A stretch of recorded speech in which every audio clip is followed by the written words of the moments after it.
Kayak doa Ibrahim pas beliau dimasukkan ke dalam api, itu kan masih ABG gitu kan, Ibrahim pas masuk ke dalam api, kurang lebih usia 17 tahun, masuk ke dalam api. Apa kata Ibrahim? Robbi, Engkau adalah Tuhan satu-satunya di langit, dan aku adalah hamba satu-satunya di bumi yang menyembahmu. Robbi, tolonglah aku. Aku tidak berharap kepada yang lain selain Engkau, kata Ibrahim.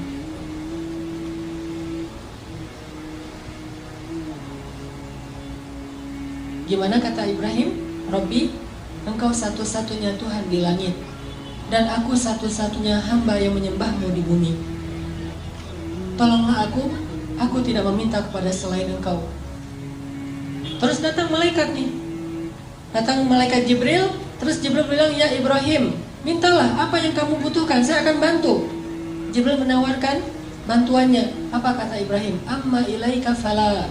Kalau kepada kamu, tidak. Saya tidak butuh bantuan siapapun selain bantuan pencipta alam semesta.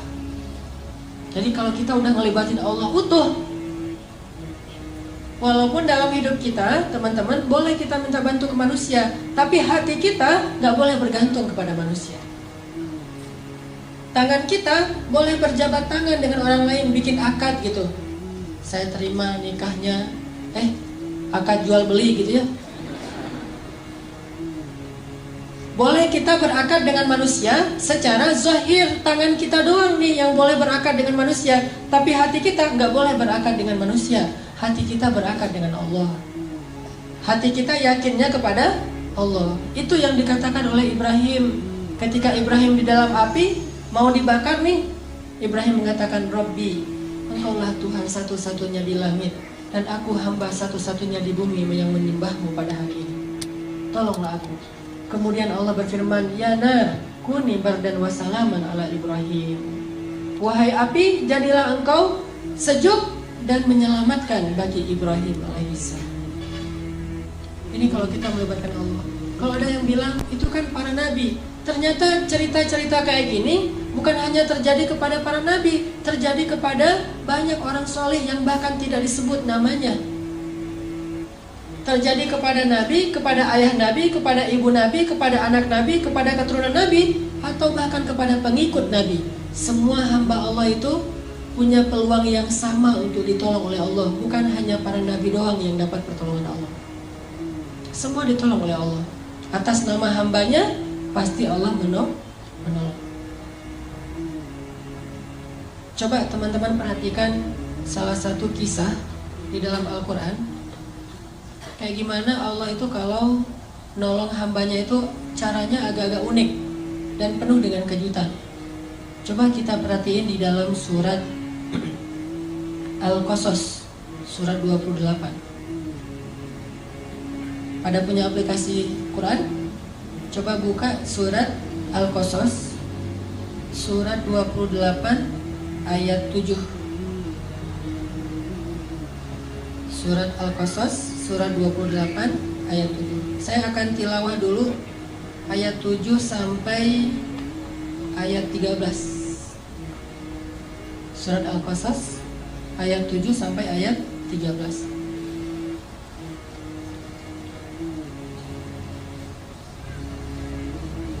A'udzu billahi minasy syaithanir rajim. Bismillahirrahmanirrahim. Wa auhayna ila ummi Musa an ardi'i fa idza khifti 'alayhi fa'alqihi fil yammi wa la takhafi wa la tahzani inna radduhu ilayki wa ja'iluhu minal mursalin faltaqatahu alu fir'auna liyakuna lahum aduwwan wa hazana inna فرعون وهامان وجنودهما كانوا خاطئين وقالت امرأة فرعون قرة عين لي ولك لا تقتلوه عسى أن ينفعنا أو نتخذه ولدا وهم لا يشعرون وأصبح فؤاد أم موسى فارغا إن كادت لتبدي به لولا أن ربطنا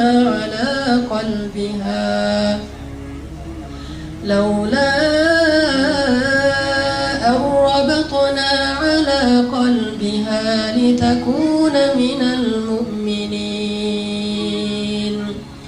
وقالت لأخته قصيه فبصرت به عن جنب وهم لا يشعرون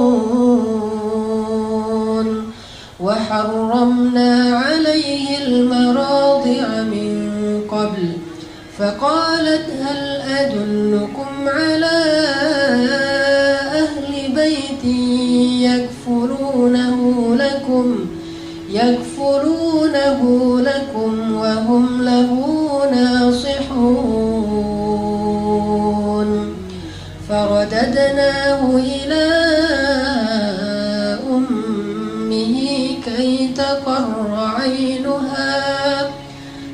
تقر عينها ولا تحزن ولتعلم أن وعد الله حق ولكن أكثرهم لا يعلمون. Sadaqallahul Azim. Teman-teman yang dirahmati Allah Subhanahu wa taala. Jadi ceritanya itu kita tahu kalau Fir'aun bikin peraturan orang-orang Bani Israel itu nggak boleh ngelahirin anak laki-laki. Kalau ada bayi laki-laki yang lahir dari suku Bani Israel atau suku budak waktu itu akan langsung dibunuh oleh Fir'aun. Sebab Fir'aun bermimpi nanti akan muncul laki-laki Bani Israel yang akan menggulingkan kekuasaan Fir'aun. Diberlakukanlah peraturan ini. Setiap ada kelahiran diperiksa sama tentara Fir'aun, diculik, diambil paksa, kemudian dibenamkan di dalam pasir. Kemudian dilemparkan ke dalam sungai Nil. Kemudian diberikan kepada serigala. Kemudian disembelih hidup-hidup. Kemudian diberikan sebagai makanan singa di dalam kandang singa milik Fir'aun. Semua bayi Bani Israel itu dibunuh. Sampai akhirnya setelah sekian tahun laki-laki Bani Israel itu banyak yang sudah wafat karena udah tua, yang bayinya juga dibunuh. Terjadilah kelangkaan. Susah mencari laki-laki Bani Israel. Sedangkan orang Mesir butuh laki-laki Bani Israel sebagai budak untuk bekerja, buat piramid, menggembala ternak-ternak mereka, jadi tentara-tentara dari para golongan budak. Setelah generasi laki-lakinya habis, akhirnya Bani Israel hanya bisa mengandalkan perempuan. Dan pastinya tidak bisa maksimal seperti laki-laki karena tenaga laki-laki lebih kuat dari perempuan. Walaisa dzakaru kal unsa.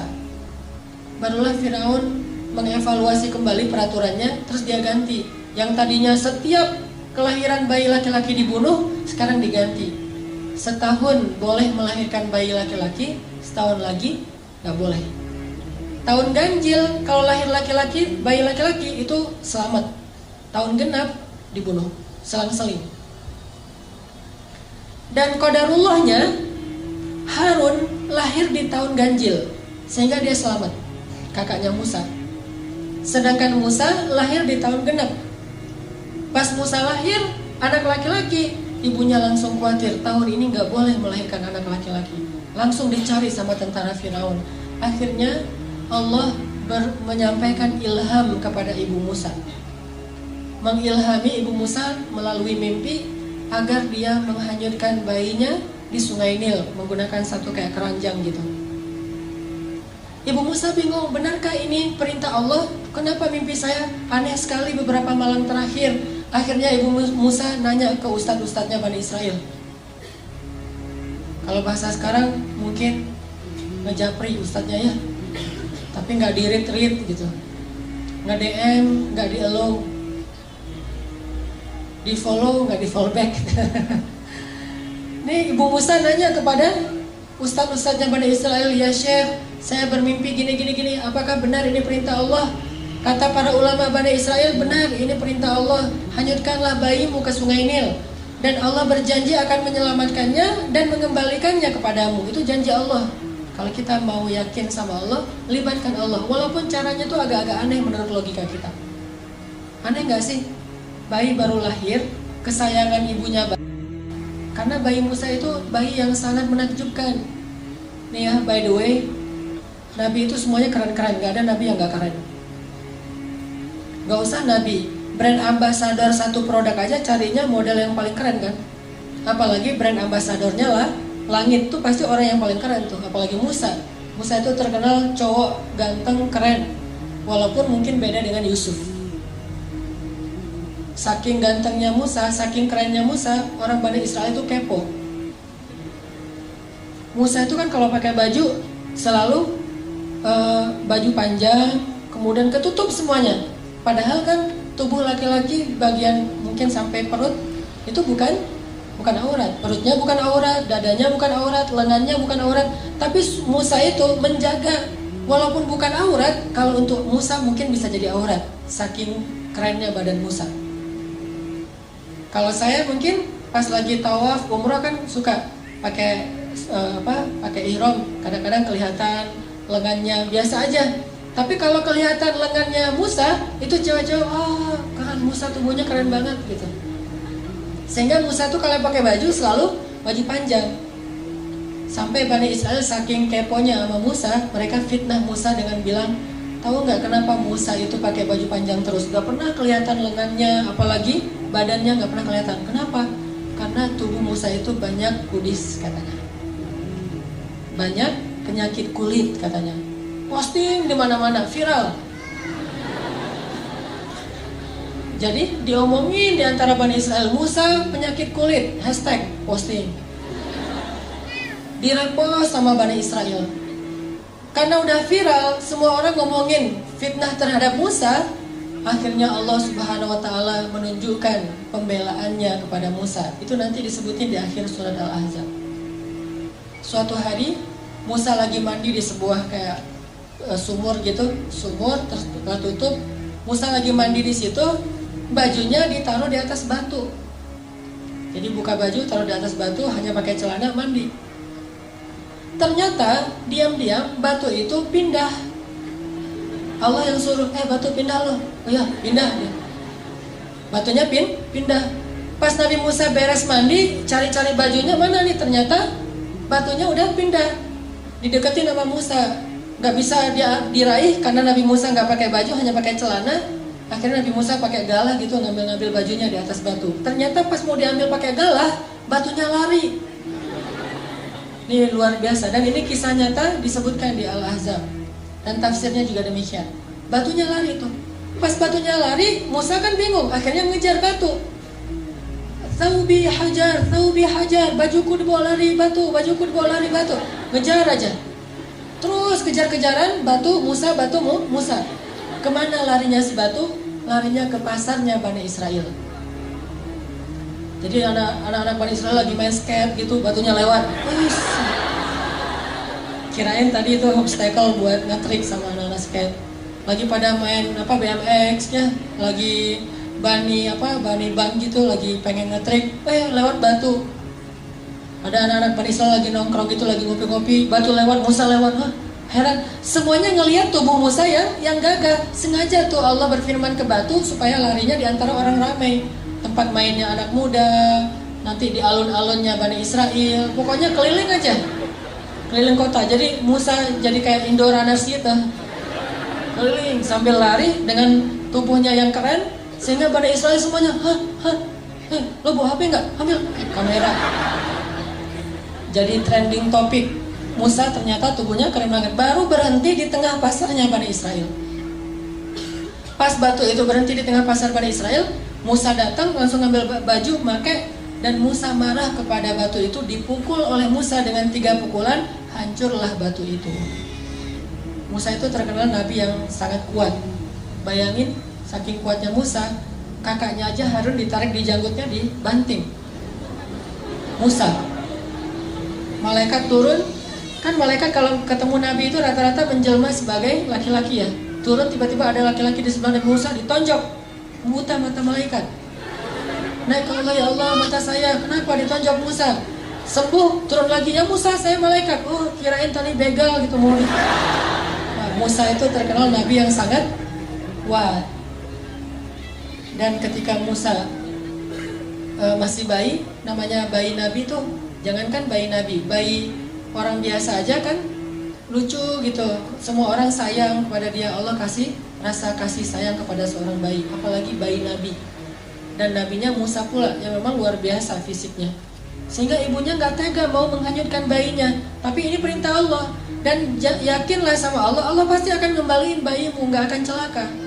Ini ujian buat keluarga Musa.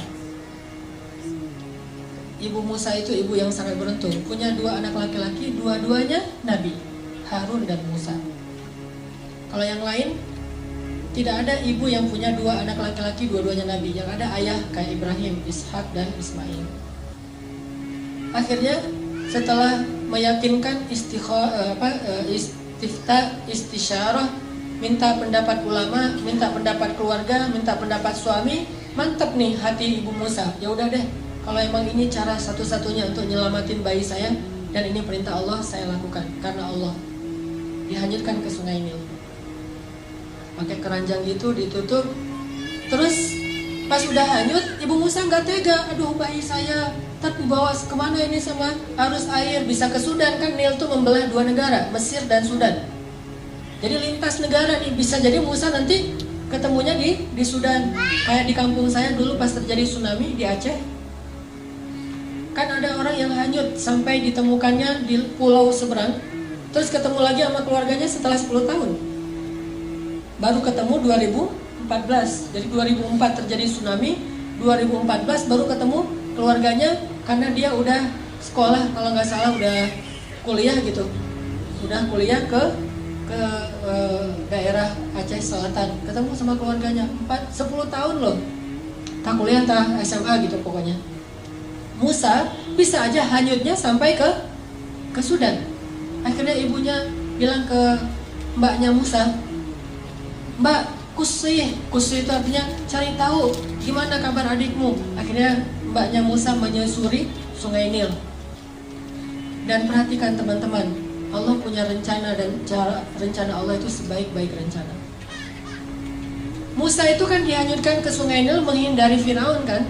Tapi malah ini tabut atau keranjangnya Musa hanyutnya masuk ke sebuah selokan yang mengarahkan dia ke istananya Firaun. Jadi masuk ke sebuah selokan air, yang air itu nanti ujung-ujungnya ada di istana Firaun. Dihindarkan dari Firaun, malah didatangkan kepada Firaun oleh Allah. Allah punya rencana. Masuk ke selokan itu, hanyut sampai ke pemandian keluarga Firaun. Ditemukan sama dayang-dayangnya Firaun. Pas dibuka, bayi kecil yang luar biasa dikasih kepada istri Firaun. Lalu ketika diberikan kepada istri Firaun langsung jatuh hati kepada bayi Musa. Dan qadarullah, waktu itu istri Firaun belum punya anak, sehingga dia pengen banget punya anak laki-laki. Dipanggil sama istri Firaun ke suaminya, Fir, aku dapat bayi loh gitu. Kan manggilnya Fir, sini loh, aku lagi dapat bayi nih. Bayi yang mana? Pas dilihat sama Firaun itu walaupun dia zalim, jahat, dia itu pintar. Namanya juga keturunan raja, kan Firaun itu julukan raja-raja Mesir.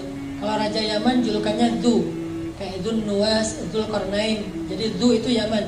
Kalau kayak di Mesir itu Firaun. Nah, Firaun ini karena keturunan raja, bukan orang bodoh, dia tahu ini bayi Bani Israel yang dibuang karena takut dibunuh.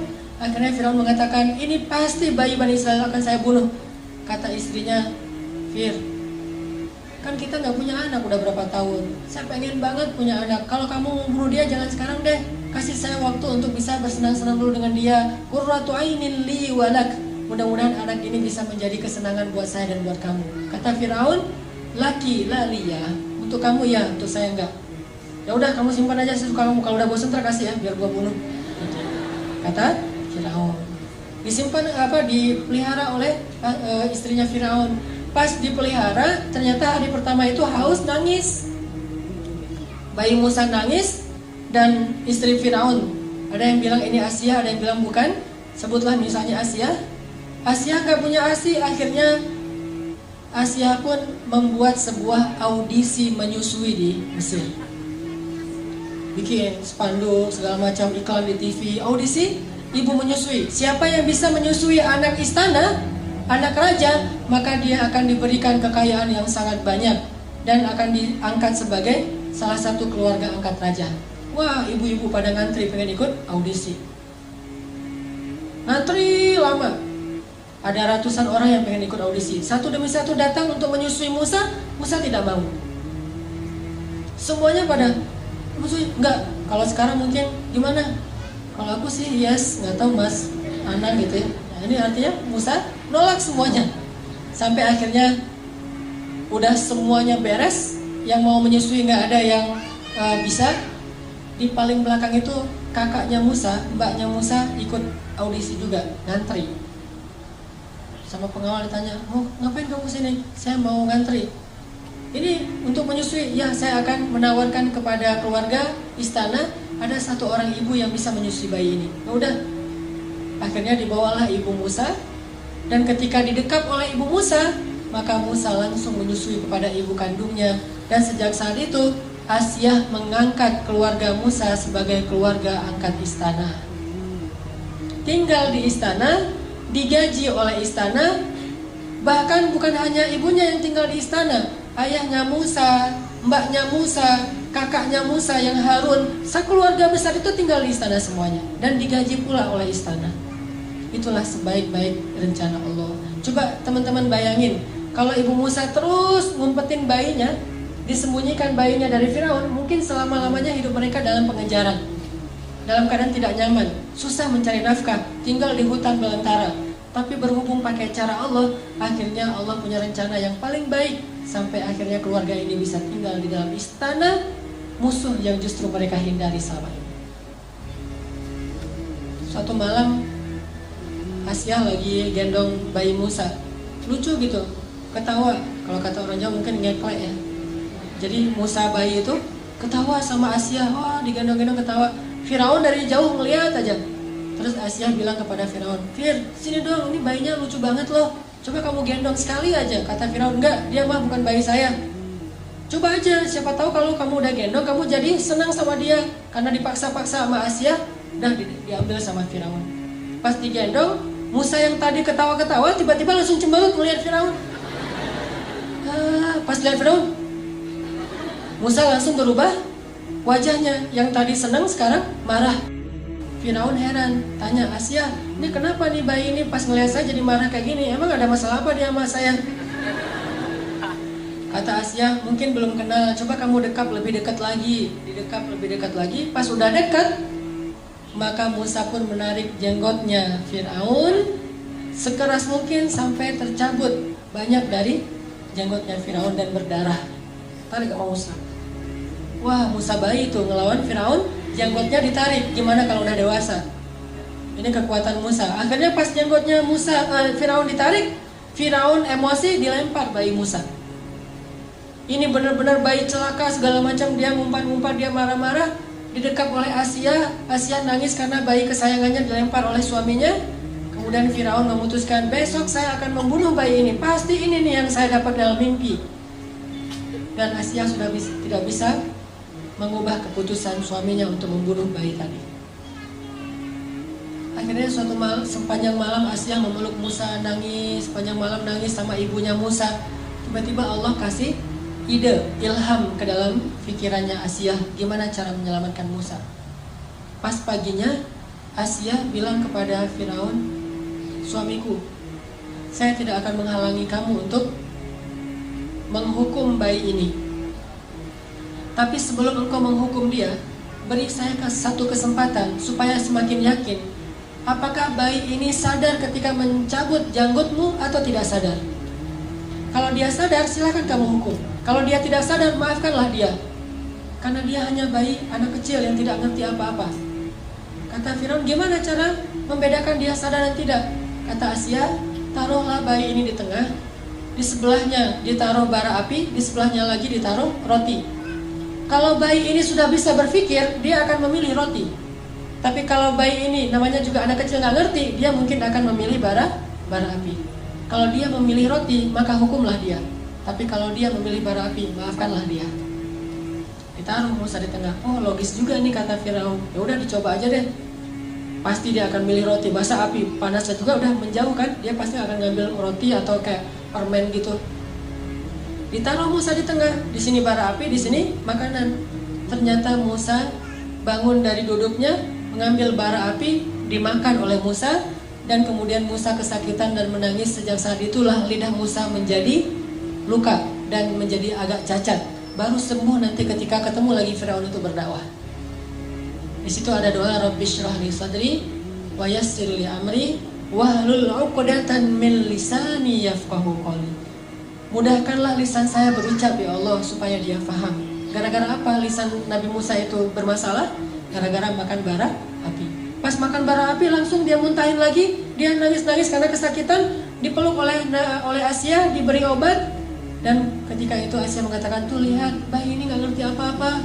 Masa kalau dia ngerti dia mau makan bara api, maafkanlah dia wahai suamiku. Akhirnya Firaun mengatakan, ya udah berarti dia memang bayi yang gak ngerti apa-apa, dimaafin. Selamat Musa. Lihat cara Allah menjaga hambanya. Allah itu punya banyak rencana, Allah itu maha kuasa. Jadi kalau kita ngandelin Allah, selalu ada jalan keluar. Sesulit apapun kondisi kita, kalau kita ngandelin Allah, selalu ada jalan keluar. Hanya kadang-kadang kita nggak sabar menunggu datangnya jalan keluar itu. Padahal jalan keluar Allah itu Allah datangkan melalui jalan kesabaran. Jadi kalau kita pengen dapat pertolongan Allah, jalannya itu adalah sabar. Tunggu sampai datangnya pertolongan Allah. Karena menunggu datangnya pertolongan Allah itu ibadah. Kayak orang sakit menunggu sembuh itu ibadah. Orang yang miskin menunggu dapat rezeki sambil berikhtiar itu ibadah. Jomblo menunggu ada yang datang, terutama yang perempuan nih, nunggu ada yang datang ke rumahnya ngetuk pintu dan melamar dia, itu adalah ibadah. Tapi pengennya sih ibadahnya jangan lama-lama ya, cepat ada yang datang gitu. Karena pengen beribadah yang lain, bukan hanya ibadah menunggu, tapi ibadah mencintai. Ibadah suami istri. Artinya libatkan Allah dalam hidup kita, libatkan Allah dalam masalah kita, libatkan Allah dalam segala urusan kita. Tidak ada yang kecewa ketika melibatkan Allah dalam urusannya. Saya teringat kisah seorang ibu di Mesir. Ini kisah nyata dan terjadi sekitar 20 tahun yang lalu lah di Mesir. Jadi ada seorang ibu janda dengan satu anak bayi dan tidak ditinggali apa-apa oleh suaminya. Suaminya meninggal dalam keadaan miskin. Dan ibu ini juga keluarga besarnya orang miskin semuanya. Tidak ada yang mampu. Akhirnya setelah dia menjadi janda, dia kerjanya ganti-ganti. Kadang jadi pembantu di rumah orang, kadang di pasar, segala macam. Pokoknya nggak punya pekerjaan tetap untuk bisa menafkahi bayinya. Baru sekitar sebulan ditinggalkan suaminya, bayinya sakit keras, panas tinggi, panas luar biasa. Terus panas tinggi mau dibawa ke rumah sakit, nggak punya biaya, beli obat aja nggak ada duit, makan aja belum hari itu. Hanya dikasih minum air putih, dikompres, kasih minum air putih, dikompres, sambil menangis. Bayinya terus menangis panjang hari. Sampai malam hari bayinya berhenti menangis karena sudah lelah. Capek seharian nangis, akhirnya ketiduran. Bayinya tidur. Ketika bayinya tidur jam 12 malam, ibu ini dalam keadaan bingung. Beliau kemudian berwudu, kemudian sholat 2 rakaat.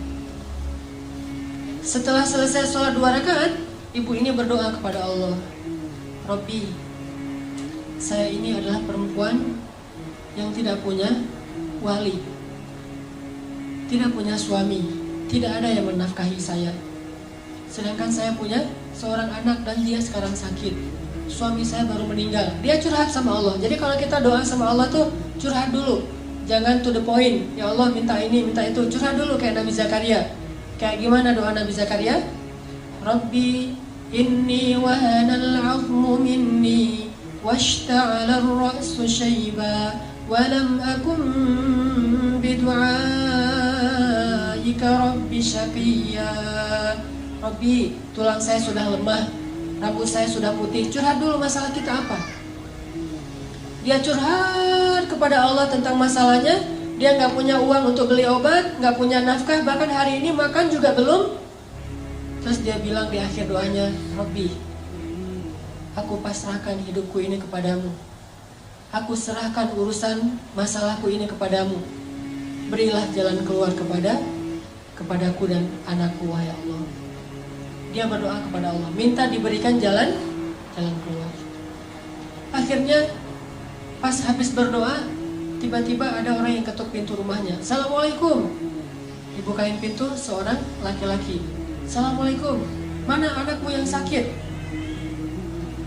Saya seorang dokter. Mana anakmu yang sakit? Akhirnya ibu ini heran. Dokter datang ke rumahnya sendiri padahal dia nggak manggil. Ditunjukin. Dokter ini meriksa bayi itu, diperiksa sama dokternya. Setelah diperiksa, dibuatkan resep obat. Terus dokternya bilang kepada ibu, nih resep obatnya, silakan dibeli obatnya di apotek segera. Ini kasihan anaknya udah terlalu panas dan harus segera diberikan obat. Terus saya mau pulang, silakan diselesaikan administrasi, minta bayar. Ibu ini bingung pas dokternya minta bayaran. Kata ibu ini, dokter, saya nggak punya uang. Terus dokternya bilang, terus kalau ibu nggak punya uang, ngapain ibu telepon saya? Tengah malam, jam 1 malam nelfon saya. Kata ibu ini, saya tidak telepon dokter. Terus dokternya keluarin kertas alamat. Ini benar nggak nih alamat rumah ini? Tadi yang nelfon soalnya nyebutin alamatnya ini nih. Kata ibu, benar ini alamat rumah saya. Terus mana laki-laki yang tadi nelfon? Kata ibu ini, saya nggak punya suami, nggak ada laki-laki di rumah. Ini telepon aja nggak ada di rumah. Handphone atau telepon rumah nggak ada. Baru dokter ini curiga.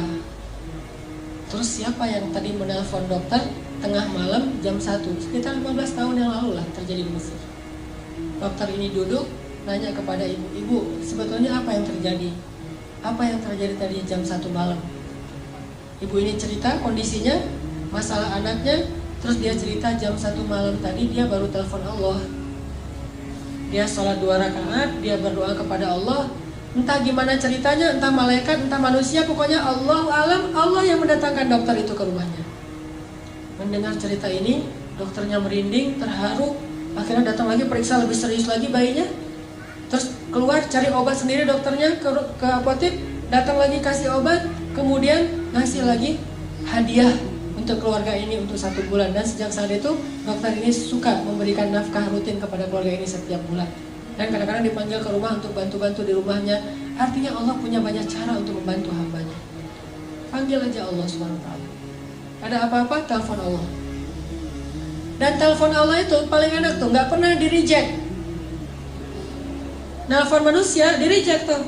Nelfon, kan suka ada tulisan saya lagi meeting, lagi nyetir, kan ya?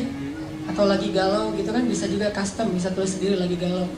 Itu kalau nelfon manusia. Kalau nelfon Allah, nggak pernah Allah nggak reject telepon hambanya. Ujibu da'watad da'i idza da'an. Saya pasti akan ngangkat telepon orang yang nelfon saya. Kalau kita analogikan dengan telepon, pasti Allah angkat. Sesibuk apapun Allah, kulla yaumin huwa fi sya'n. Setiap hari itu emang Allah sibuk, tapi Allah nggak pernah disibukkan. Sibuk ya, tapi disibukkan nggak. Allah punya banyak urusan ya, tetapi tidak pernah kewalahan. Telepon Allah. Dan telepon Allah itu nggak perlu hafal nomornya. Aduh, nomor telepon Allah berapa ya? Belum di save misalnya. Nggak perlu, tinggal bilang Allah, langsung ke connect ke langit. Nomor telepon Allah itu cuma bilang Allah aja.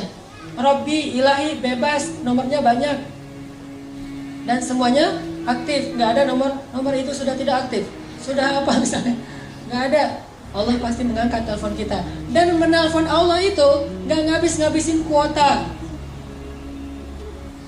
nggak ngabis-ngabisin pulsa, sama sekali gratis. Nggak makan pulsa, nggak ngabisin kuota, nggak perlu hafal nomor, nggak ada yang misalnya lagi telepon dengan yang lain jadi kita nunggu dulu ngantri. Nggak, telepon Allah itu paling mudah ketimbang nelpon manusia.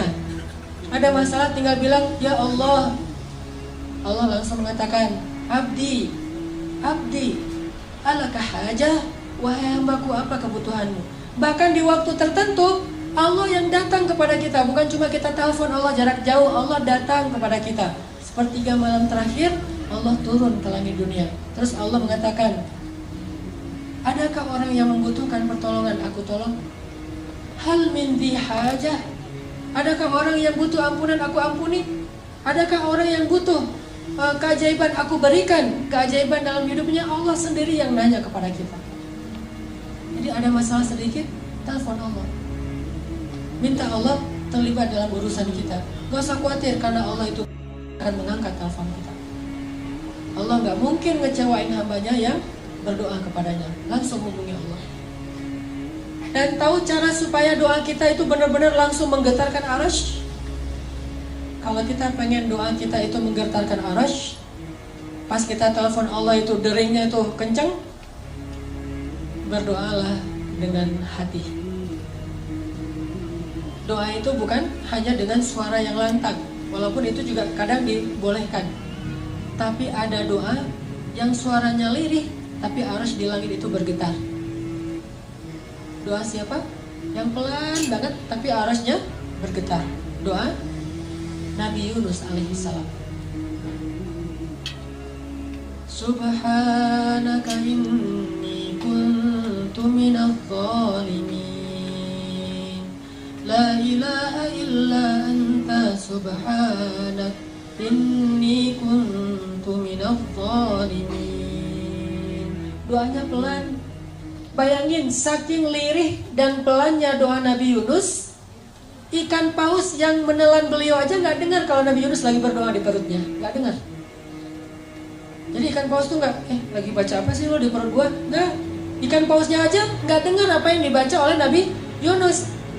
Ikan-ikan yang ada di lautan itu nggak ada yang dengar apa yang diucapkan oleh Nabi Yunus. Tapi doa yang begitu lirih tersebut bisa bikin arasy bergetar. Sampai malaikat-malaikat yang membawa arasy bertanya, ya Allah, ini suara siapa yang menggetarkan arasy? Suara siapa yang begitu lirih? Suara siapa yang begitu lembut? Kasihan dia ya Allah, siapa itu ya Allah? Kata malaikat arasy, kata Allah, itu hambaku Yunus yang meminta ampun kepadaku. Apa kata para malaikat? Ya Allah, kasihan dia, ampuni dia ya Allah, ampuni. Terus malaikat mengaminkan doa-doa Nabi Yunus, sehingga Allah mengatakan, wahai para malaikat, aku telah mengampuni dosanya. Doa suaranya pelan di dalam perut ikan, bahkan ikan yang menelannya aja nggak dengar, tapi arasy Allah bergetar. Kenapa? Karena doa ini bukan dengan suara yang keras, tapi dengan hati yang yakin kepada Allah. Kalau kita mau mengilmiahkan tuh gampang sebetulnya. Saya pernah nonton di Nat Geo yang animal, itu hewan, terutama dalam waktu tayangan itu lagi ngomongin tentang gajah. Gajah itu teman-teman, kalau manggil temennya yang jauh, itu manggilnya pakai suara frekuensi rendah namanya. Suara frekuensi rendah. Apa arti suara frekuensi rendah? Orang nggak bisa dengar suara itu. Walaupun orangnya ada di sebelah gajah, tapi nggak bisa dengar. Sedangkan temennya yang jarak 10 kilo, itu bisa dengar. Itu ilmiah banget, dan itu terjadi dalam kehidupan kita. Gajah itu kalau lagi manggil temennya itu nggak ada suara. Kalau dia bersuara kencang, itu bukan lagi manggil yang jauh, lagi manggil yang dekat, lagi guyon gitu. Ada sekelompok gajah kalau lagi guyon suaranya keras, tapi kalau lagi manggil yang jauh, dia nggak pakai suara yang seperti kita dengar. Justru suaranya itu tidak terdengar. Taunya dari mana? Taunya bagian telinganya itu akan begini, yang tadinya agak ke samping, sekarang tiba-tiba jadi tegak gitu. Terus bagian pipinya yang dekat telinga itu kembang kempis.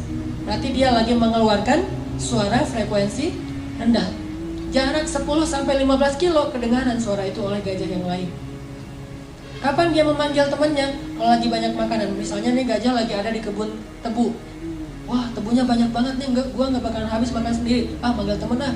Sini banyak tebu gitu. Di mention ke temannya. Pas teman-temannya mendengar ada banyak tebu, terus di mana? Oh udah, lo kirim aja Sherlock gitu, dikirim Sherlock sama gajah. Jadi suara itu bukan hanya memberitahu, tapi juga ada sinyal share location, di mana temannya itu bisa langsung pakai Waze. Jadi pakai Waze atau pakai Maps gitu, Google Map, terus langsung nemu, nggak akan kesasar, nggak akan mungkin salah jalan. Habis lampu merah, belok kanan, belok kiri gitu-gitu, turn right, turn left gitu-gitu deh. Dan itu terjadi dalam kehidupan kita. Suara yang nggak bisa didengar oleh orang di sebelah ternyata bisa didengar dari jarak 10 kilo. Itulah suara yang frekuensi rendah. Dalam doa kepada Allah kadang itu berlaku loh. Doanya tuh pakai frekuensi rendah. Bahasa surat Maryam frekuensi rendah itu nidaan khafiyah, suara yang rendah, suara yang lembut. Dzikru rahmati rabbika 'abdahu Zakaria idh nada rabbahu nidaan khafiyah. Di ayat ketiga surat Maryam. Nidaan khafiyah, suara yang lembut, suara yang rendah. Tapi suara yang lembut ini menggetarkan aras yang jaraknya entah berapa miliar tahun cahaya. Jadi kalau kita mau telepon Allah, telepon pakai hati yang yakin. Ilahi, Rabbi, suaranya gitu doang. Bahkan mungkin teman di sebelah juga gak ngerti apa yang kita omongin. Tapi Allah sami'ud du'a. Allah itu sangat bisa mendengar apa yang kita ucapkan. Minta sama Allah, sal tu'toh, minta pasti dikasih. Itu kalimat janji Allah tuh, sal tu'toh. Kamu minta pasti dikasih, gak usah khawatir. Ada lagi kisah di zaman Harun al-Rashid, seorang ulama dan seorang ahli ibadah yang difitnah. Dia difitnah berzina, sehingga sebelum dia disidang dan diputuskan akan dicambuk, maka dia dipenjara dulu. Pas dia dimasukin ke penjara, digembok penjaranya, ada pengawalnya, dia di dalam. Suatu saat habis dia di penjara, Khalifah Harun al-Rashid pergi ke masjid sholat. Pas sampai di masjid, Harun al-Rashid melihat orang yang tadi di penjara itu sudah ada di dalam masjid, lagi sholat sunnah. Al-Rashid bingung nih, kayak mirip tadi, kayak pernah ketemu orang ini di mana ya? Oh, ini yang tadi di penjara nih, kenapa ada di sini? Siapa yang lepasin dia? Setelah selesai sholat, orangnya udah nggak ada, balik ke penjara, ngelihat dia di dalam penjara. Harun al-Rashid bertanya kepada pengawal, apakah kalian membukakan pintu sehingga dia bisa sholat ke masjid? Kata pengawal, tidak. Dan dari tadi juga dia di dalam. Harun al-Rashid bingung. Besok ke masjid lagi, dia ada di masjid juga. Balik ke penjara, dia di dalam penjara. Ini orang bisa hilang gitu. Akhirnya Harun al-Rashid mengganti cara menghukum dia, tidak lagi di penjara, tapi diasingkan. Ditaruh di tengah padang pasir atau di pulau mana gitu. Ditaruh di sebuah pulau atau di tengah padang pasir, pokoknya diasingkan aja. Setelah diasingkan, para pengawal ini kemudian pulang. Ketika pengawal ini pulang sampai di gerbang kota mereka menemukan dia sudah ada duluan di gerbang kota. Padahal tadi ditinggal di tengah padang pasir. Dia udah ada di dalam gerbang kota. Terus pas Harun al-Rashid ke masjid, dia udah ada duluan di dalam masjid. Sampai akhirnya Harun al-Rashid curiga, ini orang luar biasa, orang soleh nih. Tapi kenapa dia dibilang berzina? Dipanggil oleh Harun al-Rashid, ya fulan, siapa kamu? Kenapa kamu bisa ada di mana-mana gitu? Dia mengatakan, saya itu difitnah, saya tidak berzina. Kayak Yusuf pernah difitnah. Dan ketika Tuhan memenjarakan saya, berarti Tuhan telah menjauhkan saya dari rumah Allah Subhanahu wa Ta'ala.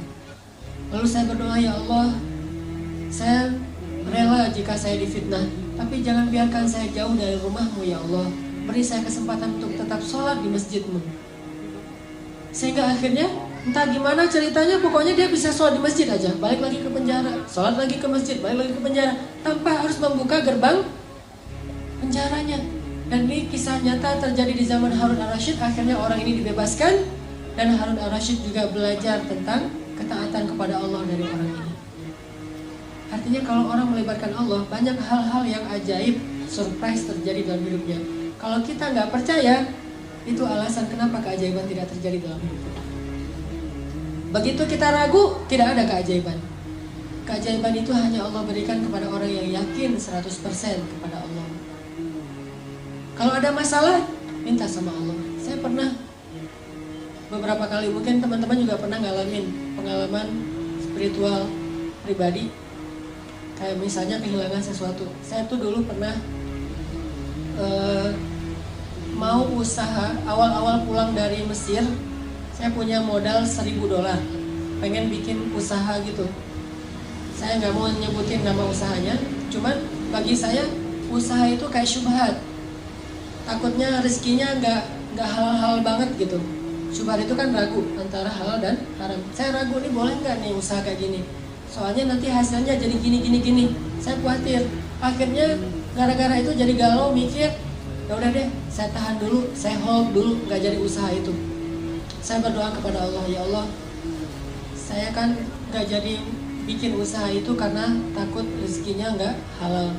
Berarti saya melakukannya karena Engkau, ya Allah. Kalau begitu, beri saya yang lebih baik daripada ini. Baru saya berdoa kayak gitu malam hari, besoknya dapat tawaran untuk pindah ke Bandung. Jadi istri saya di Jawa, kita dapat tawaran untuk pindah ke Bandung. Pas pindah ke Bandung, istri saya awal-awalnya ngajar, saya nggak ngajar. Karena emang saya awalnya nggak ada cita-cita pengen jadi dosen. Saya lebih senang yang freelance gitu. Waktu itu karena emang kita baru-baru pindah ke Bandung dan masih dalam keadaan susah, ngontrak rumah di sebuah rumah kecil dekat pembuangan sampah di tengah kota Bandung. Terus saya nyari-nyari kerjaan gitu, pengen jadi guru di pesantren, saya masukin ijazah, nggak ada yang terima. Semuanya alasannya kita udah kelebihan ustadz, jadi udah nggak butuh tambahan guru. Karena nggak bisa jadi guru, akhirnya saya terjemahin buku-buku yang berbahasa Arab, saya terjemahin di rumah. Ada modal laptop, saya beli 3 juta gitu, laptop second, terus terjemahin buku. Pas sudah selesai terjemah, saya kirim ke penerbit. Semua rata-rata jawabannya, buku ini udah pernah ada yang nerjemah, jadi nggak boleh lagi diterjemah. Wah, saya salah. Sebulan nerjemahin ternyata nggak bisa diterbitin. Akhirnya putus asa nerjemahin buku, nulis buku sendiri. Udah selesai nulis buku, nawarin ke penerbit. Katanya ini kurang layak diterbitkan. Nggak bisa diterbitin, karena nggak keren tulisannya. Akhirnya, kalau orang nggak mau nerbitin buku saya, kenapa nggak saya terbitin sendiri? Mulailah saya mencoba menerbitkan sendiri. Saya desain. Bayangin teman-teman ngedesain cover buku pakai PowerPoint. Lucu kan? Harusnya kan pakai Corel Draw, pakai InDesign, ini pakai PowerPoint karena nggak bisa ngedesain, pakai PowerPoint, pakai Word. Ya, jadi layoutnya tuh manual gitu, pakai Word gitu, terus di capture, cetak aja. Cetak 1000 buku. Udah selesai dicetak, penerbitnya nama sendiri, penulisnya sama, penerbit sama aja tuh, sama sendiri. Dicetak, udah gitu nggak tahu jualan kemana. Saya kirim ke Sumatera ke teman-teman anak-anak Kairo yang udah pulang, kirim ke lewat bus-bus malam gitu, biar lebih murah. Pakai kotak Marlboro, saya angkat tuh di jalan raya tuh. Penulis buku mengangkat kardus bukunya sendiri, wah jadi kuli gitu. Kirim terus, udah selesai dikirim, ada yang balik, ada yang nggak balik misalnya. Terus ada book fair, Islamic book fair di Bandung, saya coba pinjam stand salah satu penerbit Islam yang ada di Bandung. Boleh nggak saya pakai standnya sedikit aja, satu space kecil buat buku-buku saya, nanti bagi hasil. Oh boleh. Udah, saya bawa buku saya pakai baju kaos gitu, saya taruh buku di situ. Cover bukunya wajah saya pun paling gede, kan lagi pencitraan ya, wajahnya paling gede. Bikin X bannernya juga wajah saya doang tuh, tulisannya dikit. Udah selesai gitu, taruh pakai X banner, bukunya disusun jadi kayak tornado gitu, kayak piramid gitu biar orang menarik beli. Terus naik motor kan, ganti baju dulu. Tadi kan baju kuli, sekarang baju penulis. Ganti baju pakai baju putih gitu. Terus pakai pulpennya juga masih pilot, taruh sini. Berdiri di sebelah stand saya, orang-orang nanya ini buku apa?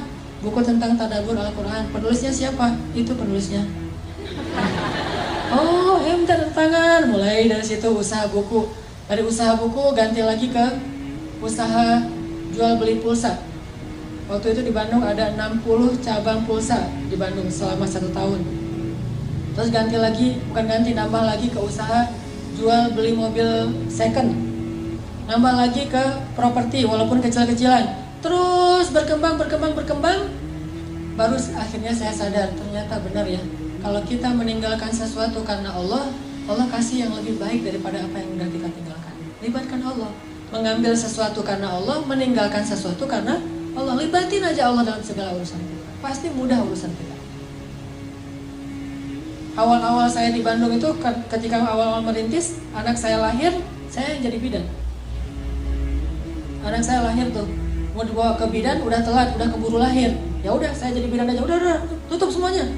Bernafas, wah langsung jadi bidan. Saya tarik anaknya, pas udah selesai keluar, baru bingung nih gimana mutusin plasenta. Karena nggak tahu cara mutusin plasenta, baru nelpon ambulan, dibawa sama ambulan. Kenapa kok gitu-gitu amat? Tapi saya bersyukur, alhamdulillah jadi lumayan ngirit lah biaya ngelahirin, karena bidannya nggak perlu dibayar. Segitunya, artinya kalau misalnya kita benar-benar melibatkan Allah itu, Allah emang suka ngasih kejutan-kejutan. Di Mesir saya dapat kejutan, di Jawa saya dapat kejutan, di Bandung saya dapat kejutan. Sampai hari ini sering dapat kejutan. Ada masalah dikit, saya langsung bilang, Allahumma ajurni fi musibati wa khluf li khairan minha. Ya Allah, beri saya pahala dalam musibah ini, terus beri saya ganti yang lebih baik. Enak kan? Jadi kalau kita kehilangan sesuatu, ini pengen diganti sama Allah dengan yang lebih baik. Diputusin, alhamdulillah, ya Allah beri saya ganti yang lebih baik. Jadi kalau kita jalan sendiri-sendiri aja ya, maksudnya kita putus aja, alhamdulillah, ntar Allah ganti yang lebih baik daripada kamu gitu. Artinya Allah itu kalau kita libatin gak akan ngecewain. Saya pernah kayak dicurangin orang gitu dalam satu, namanya orang usaha kan macam-macam ya,